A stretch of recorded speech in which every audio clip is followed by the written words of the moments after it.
दुनिया की सबसे ऊंची पर्वत चोटी कौन सी है? बड़ा आसान सा सवाल है। हर कोई जानता है कि दुनिया की सबसे ऊंची चोटी का नाम माउंट एवरेस्ट है। दरअसल ये उन बेसिक सवालों में से एक है जो हमें बचपन से ही रटाए जाते हैं। आप में से बहुत से लोग ये भी जानते होंगे कि माउंट एवरेस्ट का नाम एक अंग्रेज अधिकारी सर जॉर्ज एवरेस्ट के नाम पर रखा गया था।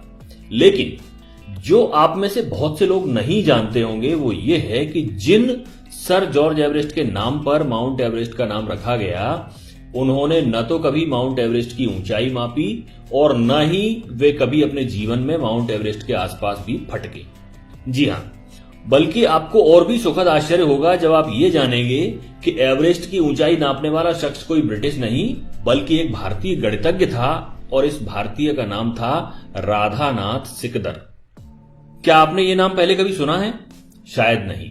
हम में से बहुतों ने नहीं सुना होगा क्योंकि हम जो इतिहास पढ़ते हैं वो ज्यादातर वही है जो अंग्रेज या विदेशी इतिहासकार हमारे लिए छोड़ गए हैं। राधानाथ सिकदर भारत की उन अनेकों अल्पज्ञात महान विभूतियों में से एक है जिन्हें इतिहास में वह स्थान नहीं मिला जो मिलना चाहिए था।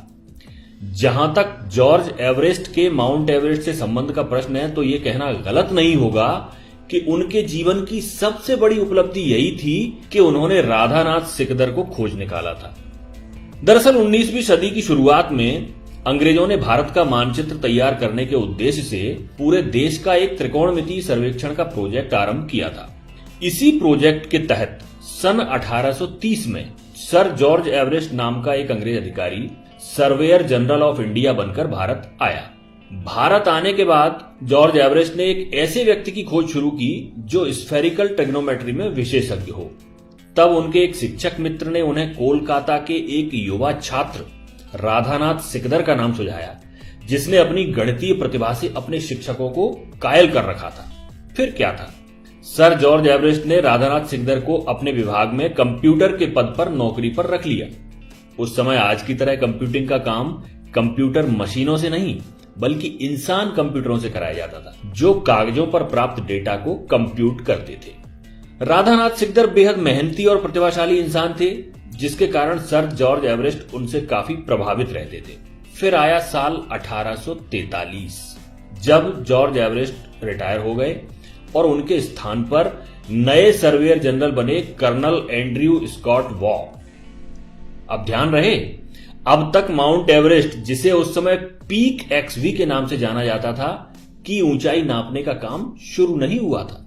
ये तो कर्नल एंड्रयू स्कॉट वॉ थे जिन्होंने राधानाथ को पीक एक्सवी की ऊंचाई मापने का काम सौंपा। राधानाथ अपने काम में जी जान से लग गए और सालों की कड़ी मेहनत के बाद आखिर 1852 में पीक एक्सवी की ऊंचाई बताने में सफल हुए। उन्होंने बताया कि इसकी ऊंचाई 29,002 फीट है जो दुनिया में ज्ञात सभी पर्वत चोटियों से ज्यादा है। लेकिन इसके बाद भी इसकी तत्काल घोषणा नहीं की गई क्योंकि राधानाथ अपनी हर गणना से हर तरह से संतुष्ट होना चाहते थे। सभी आंकड़े एक बार फिर से जांचे गए और आखिरकार 1856 में जब वे पूरी तरह संतुष्ट हो गए तब इस बात की आधिकारिक घोषणा की गई कि पीक एक्सवी ही दुनिया की सबसे ऊंची चोटी है। इससे पहले कंचनजंगा को दुनिया का सबसे ऊंचा पर्वत शिखर माना जाता था। खैर, अब बारी आई पीक एक्सवी का नाम रखने की। अगर भारत उस समय आजाद होता तो बहुत संभव था कि उसका नाम माउंट सिकदर या माउंट राधानाथ रखा गया होता। लेकिन उस समय तो हुकूमत अंग्रेजों की थी, तो कर्नल एंड्रयू स्कॉट वॉ ने उस चोटी के लिए नाम चुना माउंट एवरेस्ट।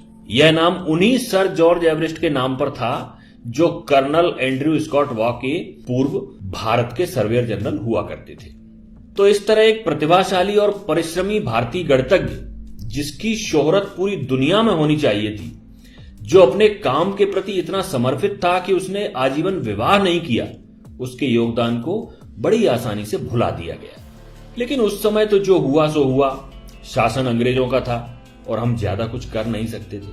परंतु दुख की बात तो यह है कि आज इतने सालों के बाद भी जब भारत आजाद हो चुका है, हम में से ज्यादातर भारतीय अपने ही देश के इस महान गणितज्ञ का नाम तक नहीं जानते हैं। क्या आपको नहीं लगता कि हमें अपने बच्चों को इतिहास के इन भूले बिसरे नायकों के बारे में बताना चाहिए?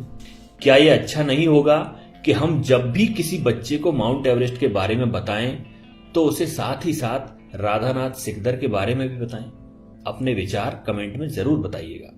जल्दी हाजिर होते हैं आपके समक्ष एक नई जानकारी लेकर। ये वीडियो अगर पसंद आया हो तो इसे लाइक और शेयर करना मत भूलिए। धन्यवाद। जय हिंद, जय भारत।